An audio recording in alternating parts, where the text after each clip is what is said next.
வாழ்வு முடிவதை அன்று இதயத்தினாலே உணர்ந்தார். தம்முடல் குளித்து கஃனுடை தரித்து கணவரின் மார்பில் சரிந்தார். கண்ணீர் முத்துக்கள் கன்னத்தில் உருள கணவரை கனிவுடன் பார்த்தாரே. கன்னியரே அன்னையரே கொஞ்சம் நில்லுங்கள், கண்மணியா பாத்திமாவின் சரிதம் கேளுங்கள்.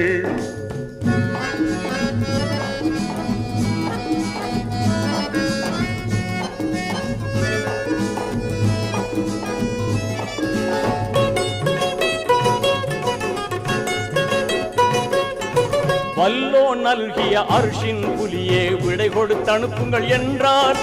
பிள்ளை செல்வங்கள் ஹசன் ஹுசைனை பிடித்தவர் கையில் கொடுத்தார். அல்ஹம்துலில்லாஹ் என்றே கூறி அகிலத்தின் வாழ்வை முடித்தாரே, அகிலத்தின் வாழ்வை முடித்தாரே. இன்னா லில்லாஹி வ